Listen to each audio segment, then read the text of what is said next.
এই সত্য সাক্ষী না দেওয়ার কারণে এদেশের খ্যাতমান আলেম, যাকে শুধু বাংলাদেশ নয় ওয়ার্ল্ড বিশ্বে যাকে চেনে, যার হাতে হাজার হাজার মানুষ, শত শত মানুষ কালিমা পড়ে মুসলমান হয়েছেন, যাকে আমাদের দেশের ভিতরে কোরআনের পাখি বলা হয়, এই লোকটা আল্লামা মরহুম দেলোয়ার হোসেন সাঈদীকে সত্য সাক্ষী না দেওয়ার কারণেই আমার ভাইরা তাকে জেলখানায় জীবন দিতে হলো। জোরে বলেন কথা ঠিক কিনা? শুধুমাত্র সত্য সাক্ষী না দেওয়ার কারণে। কিন্তু লোকটা ভুল বুঝতে পারলো, পরিতাপ করলো, কিন্তু মরার পর যে ব্যক্তিটাকে সাক্ষী রাখা হয়েছে সে বলল, আমাকে চাপের মুখে ফেলেছে, আমি যদি এ কথা না বলি আমার পরিবার চলে যায়, আমার উপরে নির্যাতন নিপীড়ন আসে, এই জন্য আমি এই মিথ্যা সাক্ষী দিতে বাধ্য হয়েছি। আসলেই তিনি বলেছেন, আমি জানি এই অপরাধের সঙ্গে আল্লামা দেলোয়ার হোসেন সাঈদী জড়িত। এত সোজা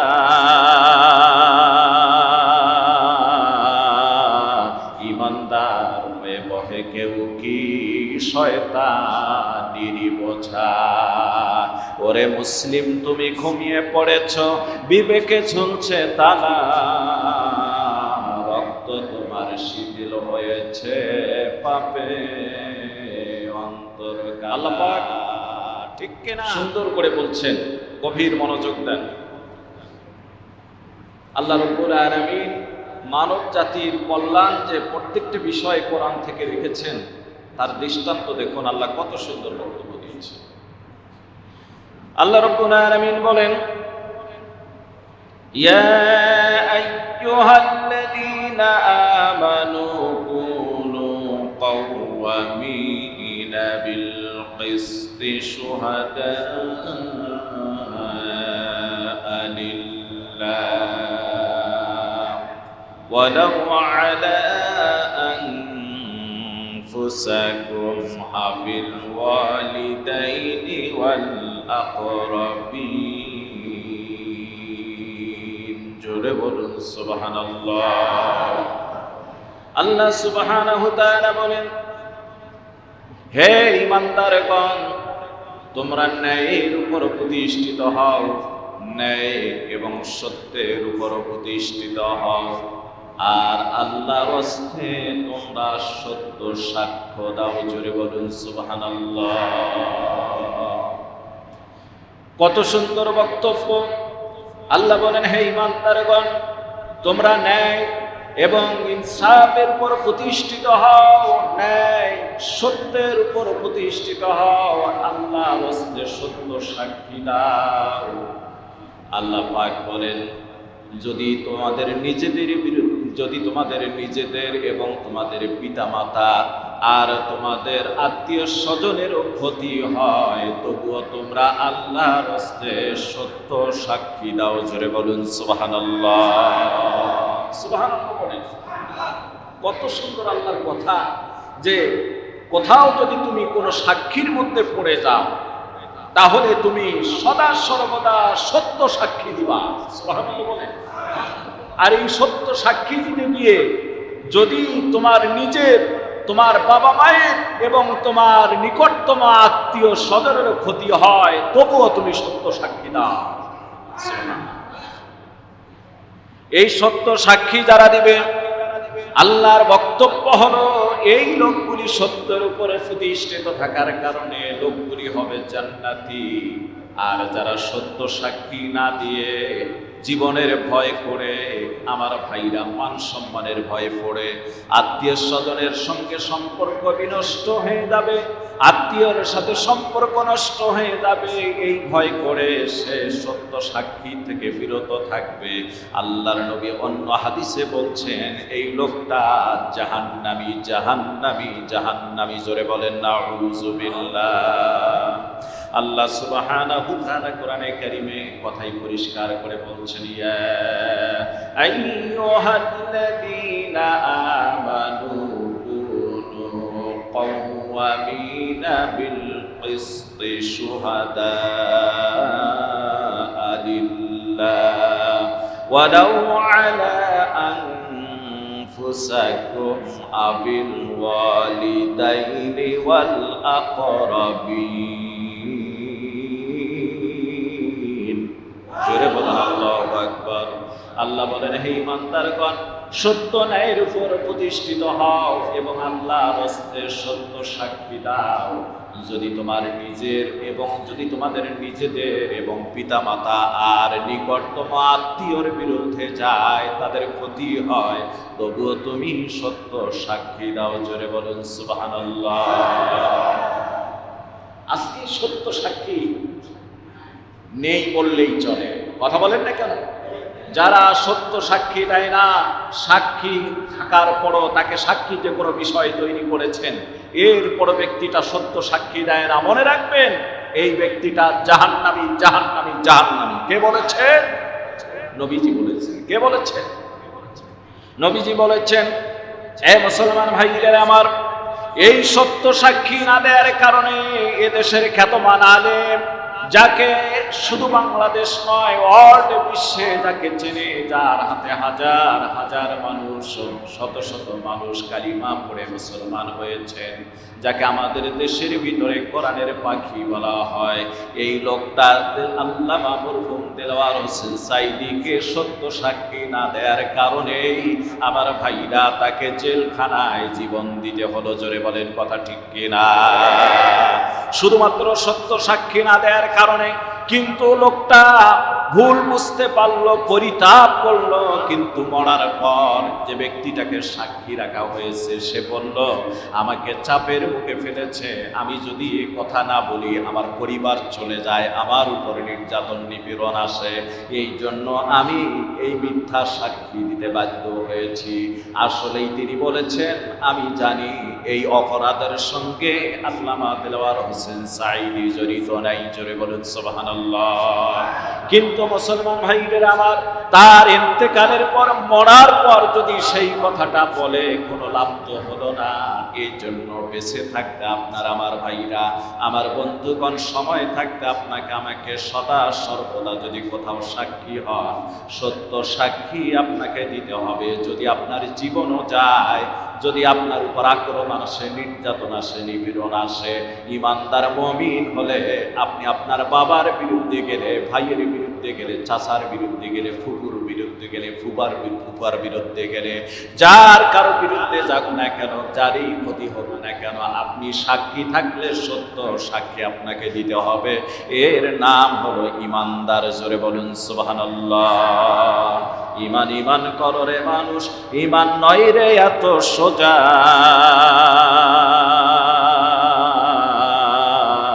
ইমানদার হয়ে বহে কেউ কি শয়তানির বোঝা। ওরে মুসলিম, তুমি ঘুমিয়ে পড়েছ, বিবেকে ঝুলছে তালা, রক্ত তোমার শিথিল হয়েছে, পাপে অন্তর কালা। ঠিক কিনা? এই মিথ্যা সাক্ষী, এসব কিছু হয় শুধু অর্থের মোহে পড়ে, এসব কিছু হয় শুধুমাত্র মান সম্মান আর জীবনের ভয় করে অনেকে মিথ্যা সাক্ষী দেয়। আজকাল তো এমনও ব্যক্তি পাওয়া যায় 500-1000 টাকা দিলে কোর্টে দাঁড়াইয়া বিচারের ময়দানে বিচারকের সামনে মিথ্যা সাক্ষী দেয়। ওই লোকটা জাহান্নামী, কোনো সন্দেহ নাই। ঠিক কিনা বলেন? কথা কি আমার বলেছি না কোরআন থেকে বলেছি? কথা বলেন না কেন? আমার কথা বলি নাই, কোন মৌলবীর কথা বলি নাই, আমার ভাইরা কোন ব্যক্তির কথা বলি নাই, সরাসরি কোরআন থেকে বলেছি। এই জন্য আমাদেরকে মানুষ যদি হই, আপনি আমি যদি মুমিন হই, আপনি আমি যদি মুসলমান হই, আপনি আমি যদি পূর্ণ ইমানদার হতে চাই, সদা সর্বদা সত্য সাক্ষীর উপর অনড় থাকা লাগবে। জোরে বলেন কথা ঠিক কিনা? ঠিক কিনা বলেন মুসলমান ভাইরা? আমি একটা এক্সাম্পল দিলে ভালোই বুঝবেন। ধরুন মুয়াজ্জিন সাহেবের একটা জমি, উনি 20 বছর থেকে জমিটাকে হাল চাষ করে আসতেছেন, চাষাবাদ করে আসতেছেন। এখন ওনার ওই জমিটার বিরুদ্ধে আরেকজন মামলা করলেন, করার পর কোর্টের মধ্যে বলছেন, মামলায় রেখেছেন যে আমি 50 বছর বা 40 বছর থেকে ওই জমিন চাষাবাদ করে আসতেছি, আমার দখলেই আছে। আচ্ছা বলুন তো, যদি আপনারা এলাকার লোক সবাই জানেন যে জমিনটা মুয়াজ্জিন সাহেব 20 বছর 30 বছর 50 বছর থেকে এই জমিনটা চাষাবাদ করে আসতেছেন, আর এখন তার বিরুদ্ধে মামলা দিয়ে বলা হলো, মামলায় লেখা হলো যে আমার এই জমিনটা আমি 50 বছর থেকে চাষাবাদ করে আসতেছি, আর এই লক্ষ্যে সাক্ষী বানালো আপনাদের ভিতরে 2-4-5 জন, যে সাক্ষী বানালো তারা ভালো করেই জানে যে জমিনটা মুয়াজ্জিন সাহেব আজ 25 বছর 30 বছর থেকে আবাদ করে আসতেছেন। তারপরও যদি এই সাক্ষীটা কোর্টের মধ্যে গিয়ে যিনি মিথ্যা মামলা করলেন যে আমার দখলে 50 বছর থেকে আছে, তার পক্ষে সাক্ষী দেয়, লোকটা নিঃসন্দেহে জাহান্নামী জাহান্নামী জাহান্নামী। কারণটা হলো মামলায় কি রেজাল্ট আসবে সেটা জমা জমিন কাগজ দেখে আসবে, দায়িত্ব আপনারা না। আপনার দায়িত্ব হলো যেটা সঠিক সেই কথাটাকে উপস্থাপন করা, কার দখলে ছিল, কে আবাদ করেছিল, এটাই হলো সঠিক কথা। বলেন ঠিক কিনা? জমিন কার, কে পাবে, কে মামলায় হারবে, কে জিতবে, এই দায়িত্ব আপনার না। আপনার দায়িত্ব হলো যেটা সঠিক কথা এই কথাটা উপস্থাপন করা। জোরে বলেন কথা ঠিক কিনা?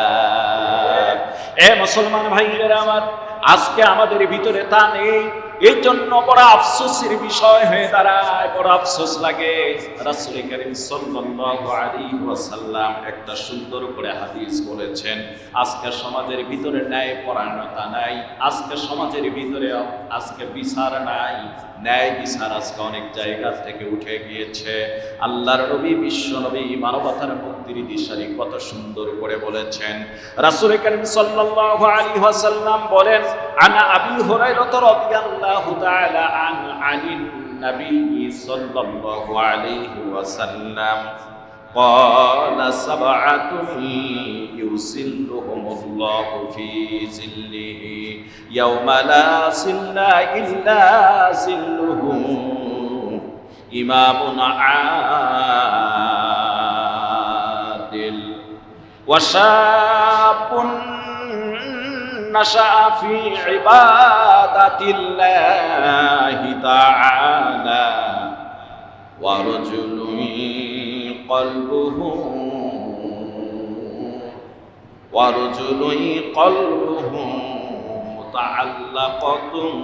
متعلقة في المساجد। জোরে বলুন সুবহানাল্লাহ।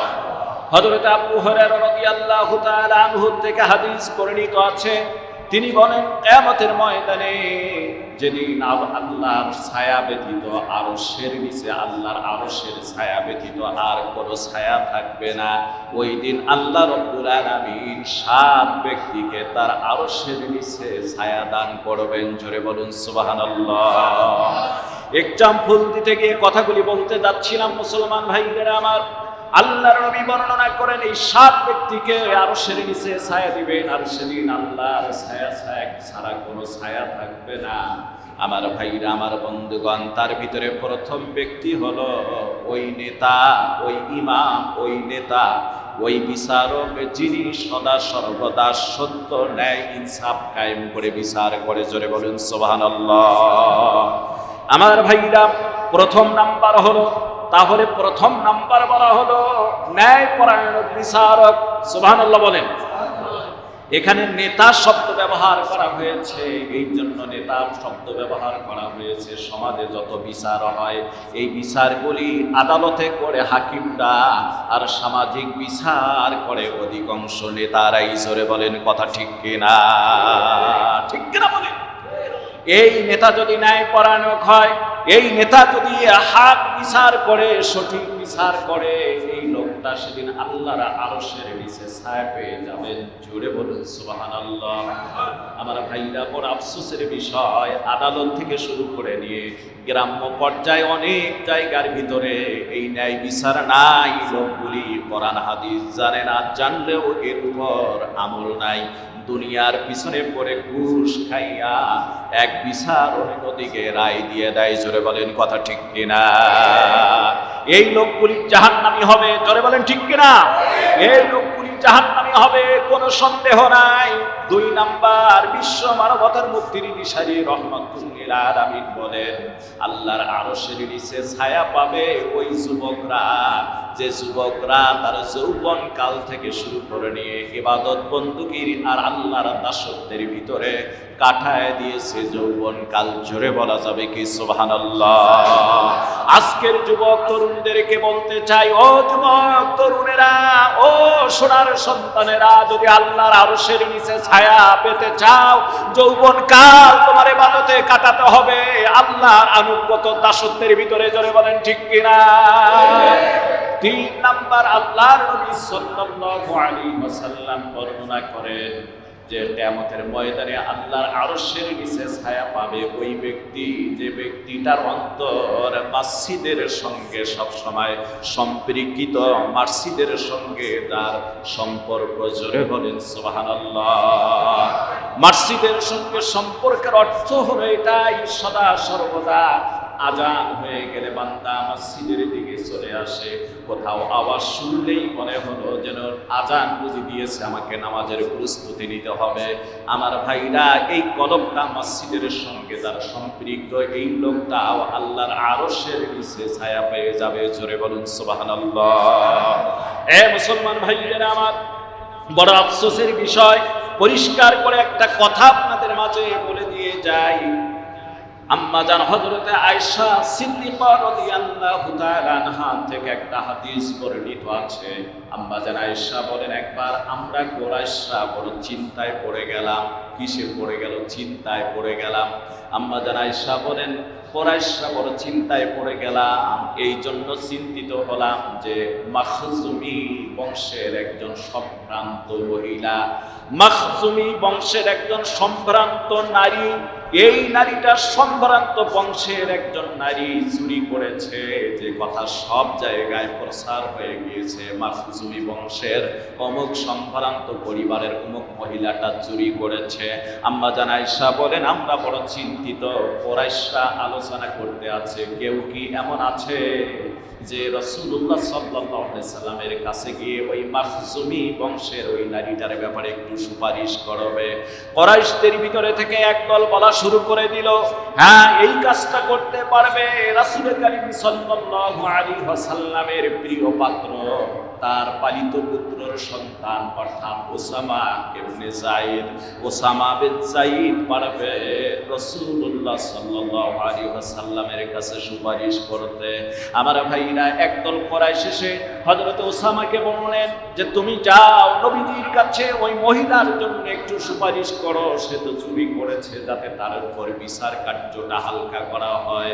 আমার ভাইরা, হযরত ওসামা চলে গেলেন বিশ্ব নবীজির দরবারে। যাওয়ার পর সালাম বিনিময় করে আল্লাহর নবীজিকে সুপারিশ করলেন, ইয়া রাসূলুল্লাহ, কুরাইশরাও পাঠিয়ে দিয়েছে, আমি এসেছি নবী গো, ওই মাখজুমি বংশের ওই মহিলাটার ব্যাপারে একটু সুপারিশ করার জন্য। আমি সুপারিশ করার জন্য এসেছি, আপনি কি তাকে একটু ক্ষমা করে দেয়া যায় না? কোরআনের হদ, বিচারের হদ কি তার উপর প্রয়োগ না করা যায় না? আল্লাহর নবী ডাক দিয়ে বলে, ও ওসামা, তুমি কি আল্লাহর বিধানের বিরুদ্ধে সুপারিশ করবে? জোরে বলুন সুবহানাল্লাহ। তুমি কি আল্লাহর বিধানের বিরুদ্ধে সুপারিশ করবে? এরপর আল্লাহর নবী দাঁড়ালেন, দণ্ডায়মান হলেন। দাঁড়ানোর পর বিশ্ব মানবতার মুক্তির দিশারি রহমাতুল লিল আলামিন উপস্থিত লোকদের মাঝে খুতবা দিয়ে বললেন, তোমাদের পূর্বে অনেক জাতি ধ্বংস হয়ে গিয়েছে একটাই কারণে, সে কারণটা হলো বংশের যারা সম্ভ্রান্ত ব্যক্তি, এই লোকগুলি চুরি করলে, এই লোকগুলি জেনা করলে তার উপর বিচার কার্য দেওয়া, মানে সেই হদ পুরে করা হতো না, তাকে ক্ষমার দৃষ্টিতে দেখা হইতো, তার বিচার হালকা করা হতো, আর দুর্বল প্রকৃতির মানুষ, গরিব প্রকৃতির মানুষগুলির উপর বিচার কার্যকর করা হতো। এই কারণে তোমার পূর্বে বহু জাতি ধ্বংস হয়ে গিয়েছে, তোমরাও কি ধ্বংস হতে চাও? আল্লাহর কসম, খোদার কসম করে বলছি, আমার মেয়ে ফাতেমাও যদি চুরি করতো, আমি তার হাত কেটে দিতাম। জোরে বলুন সুবহানাল্লাহ।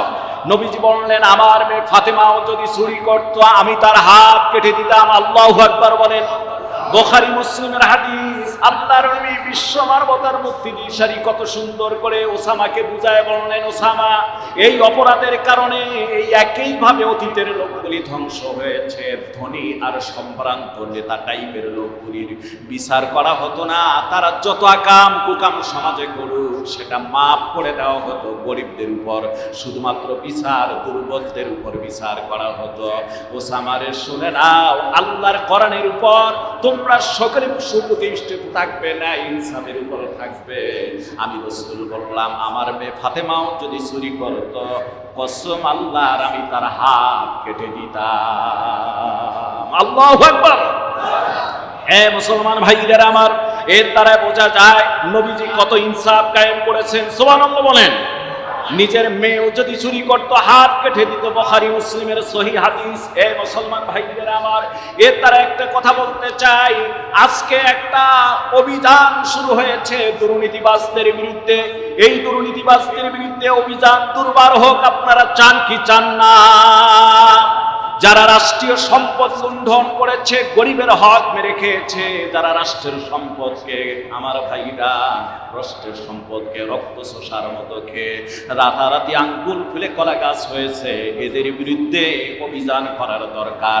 আর এদেরকে আইনের আয়ত্তে নিয়ে আসার দরকার। জোরে বলেন ঠিক কিনা?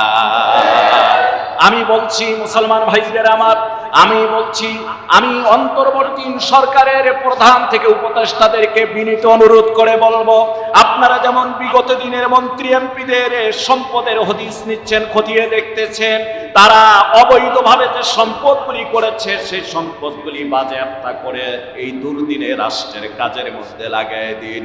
পাশাপাশি আরেকটি কথা না বললেই নয়, প্রত্যেকটি জেলা প্রশাসক, প্রত্যেকটি DC, SP, OC, additional SP, সকল সরকারি কর্মকর্তাদের অনুসন্ধান করা হোক, সকল সরকারি কর্মকর্তাদের, আমার ভাইরা, তাদের সম্পদ খতিয়ে দেখা হোক। যারা রাষ্ট্রীয় সম্পদ রক্ত শোষার মতো খেয়ে ফেলেছে, ওদের সম্পদ বাজেয়াপ্ত করে ওদেরকে বিচারের আয়ত্তে নেওয়া হোক। জোরে বলেন কথা ঠিক কিনা? এ মুসলমান ভাইদের আমার, শুধুই কি তাই, বহু এরকম সরকারি আমলা, সরকারি কর্মকর্তা রয়েছে যারা ক্ষমতাকে অপব্যবহার করে গাইবি মামলা, হামলা, জেল, জরিমানা, নির্যাতন, নিপীড়ন মানুষকে অন্যায় ভাবে করেছে। ওদেরকে অপসারণ করতে হবে। জোরে বলেন ঠিক কিনা? আর যদি খতিয়ে দেখা হয় তাহলে এরকম বহু লোক পাওয়া যাবে যারা রাষ্ট্রীয় সম্পদ রক্ত শোষার মতো চুষে খেয়ে রাতারাতি আঙ্গুল ফুলে কলা গাছ হয়েছে। আছে না নাই? আমার ভাইরা, আমার বন্ধুগণ, একটা মানুষকে চলতে গেলে এত সম্পদের তো প্রয়োজন হয় না। একটা মানুষ, একজন মানুষের ফ্যামিলি, একটা মানুষের পরিবার চলতে গেলে এত কিছুর প্রয়োজন হয় না। সুতরাং আমি বলতে চাই, যারা অন্যায়ভাবে রাষ্ট্রীয় সম্পদ ভোগ করেছে, রাষ্ট্রীয় সম্পদ নষ্ট করেছে, প্রত্যেককেই বিচারের কাঠগড়ায় দাঁড় করানো উচিত। ঠিক কিনা বলে? এই জন্য ভয় পাওয়া যাবে না। কথা হোক, কথা বলতেই হবে। কথা হোক, বলতেই হবে। আজকে আমি কথা বলবো না, বোবা শয়তান হয়ে থাকবো, আল্লাহর কাছে তো জবাবদিহিতা করতে হবে, তা করতে আমি রাজি না। আমি হক কথা বলবোই, এতে যতই বিপদ আসুক, যতই বিপদ আসুক, হক কথা বলতেই হবে। মুসলমান ভাইদের আমার, আজকের আলোচনা থেকে আমরা অল্প কয়েকটি বিষয় টপিকস নিয়ে সংক্ষিপ্ত কথা বলেছি। তার ভিতরে প্রথম নাম্বার কথাটা হলো, যা আমরা যদি কখনো কোথাও সাক্ষী হয়ে যায়, তাহলে সত্য যে কথাটা সেটাই সাক্ষী দেব। এতে যদি জেল হয়, জরিমানা হয়, মামলা হয়, হামলা হয়, আপন ভাই, আপন চাচা, আপন ফুফা, আপন বাবাও যদি আপনার আমার বিরুদ্ধে চারণ হয়, তাদেরও যদি ক্ষতি হয়, তবু আপনাকে সত্য সাক্ষী দিতে হবে যদি আপনি ইমানদার হন। কথা কার কথা? আল্লাহ, আমার কোন কথা নয়, আল্লাহর কথা। আল্লাহ বলছেন, ইয়া আইয়ুহাল্লাযীনা আমানু কুনু কাওয়ামিনা বিল কিসতি শুহাদাআ লিল্লাহ ওয়ালাউ আলা আনফুসিহিম আবিল ওয়ালিদাইনি ওয়াল আকরাবিন। আল্লাহ বলছেন, তোমরা ন্যায় ও সত্যের উপর প্রতিষ্ঠিত হও আর আল্লাহর হস্তে সত্য সাক্ষী দাও। ওয়ালাউ আলা আনফুসাকুম, যদিও তোমার নিজের ক্ষতি হয়, আবিল ওয়ালিদাইনি, অথবা তোমার পিতামাতারও যদি ক্ষতি হয়, ওয়াল আকরাবিন, এবং তোমার নিকটতম আত্মীয় স্বজনেরও যদি ক্ষতি হয়, তবুও তুমি সত্য সাক্ষী দাও। সুবহানাল্লাহ বলেন। আমরা এই পৃথিবীতে চলার গতিতে আমাদেরকে অনেক সময় অনেক বিষয়ে সাক্ষী হতে হয়। একটা মারামারি হয়েছে, অন্যায় কে করলো, চোখের সামনে আমার দেখা পড়েছে, আপনি সাক্ষী হয়ে গিয়েছেন, আপনার নাম অলরেডি হয়েছে, মামলা হোক বিচারে হোক, আপনি যা সত্যি সে কথাটাই বলবেন, এটা যদি আপনি ইমানদার হন। জমাজমি নিয়ে মামলা চলছে, মামলাটা যে প্রক্রিয়ায় হচ্ছে, আপনি রায় হবে সেটা পরের ব্যাপার, উপস্থিত যে প্রক্রিয়ায় জমিনটা পূর্বে ছিল, মামলা যে প্রক্রিয়ায় হয়েছে, সেখানে আপনার যে সত্য কথা সেটাই আপনাকে বলতে হবে। কথা বলেন না? এরপর যে কোনো বিষয় আপনি সাক্ষী হয়ে গেলে যেটা সত্য সে কথাটাই বলতে হবে, যদি আমি ইমানদার। আর যদি আমি সত্যি কথা না বলি, ভয় পেয়ে যাই, দেখবো শুনবো বলবো না, কোনো বিপদে পড়বো না, বড় বিপদ আছে তোমার জাহান্নাম। কি না? কোনো বিপদে পড়বা না, বড় বিপদ নবীজি বলেছেন তোমার জন্য জাহান্নাম রেডি হয়ে আছে। এই জন্য আল্লাহ রাব্বুল আলামিন যেন আমাদেরকে এই কথাগুলির উপর আমল করার তৌফিক দান করে, বলেন আমিন। আর একটি কথা বলেছিলাম, 7 শ্রেণীর ব্যক্তি কিয়ামতের ময়দানে আল্লাহর আরশের নিচে ছায়া পেয়ে যাবে। আজকে আমি 3 শ্রেণী বলেছি, আগামী জুমায় বাকি 4 শ্রেণীর কথা বলবো। একসঙ্গে মনে থাকার কথা নয়। প্রথম আমরা মনে রাখি ন্যায় পরায়ণক নেতা অথবা বিচারক। সুবহানাল্লাহ বলেন। ন্যায় পরায়ণক নেতা বিচারক, যিনি নেতা আবার ন্যায় বিচার করে, এই লোকটা জান্নাতে হবে, আল্লাহর আরশের নিচে ছায়া পাবে। সুবহানাল্লাহ বলেন। 2 নাম্বার, রাসূল করিম সাল্লাল্লাহু আলাইহি ওয়াসাল্লাম বলেছেন, যে যুবক তার যৌবন কাল ইবাদত বন্দেগী আল্লাহর দাসত্বের ভিতরে কাটিয়ে দেয়, আনুগত্যের ভিতরে কাটিয়ে দেয়, এই যুবক আল্লাহর আরশের নিচে ছায়া পাবে। সুবহানাল্লাহ। 3 নাম্বার, রাসূল করিম সাল্লাল্লাহু আলাইহি ওয়াসাল্লাম বলেছেন, যে লোকটার অন্তর মসজিদের সঙ্গে মোতাআল্লাক সম্পর্ক, মসজিদের সাথে সবসময় অন্তর লাগানো, এই লোকটা জান্নাতি, আল্লাহর কিয়ামতের ময়দানে আল্লাহর আরশের নিচে ছায়া পাবে, যেদিন আল্লাহর আরশের ছায়া ছাড়া আর কোনো ছায়াই থাকবে না। জোরে বলেন সুবহানাল্লাহ।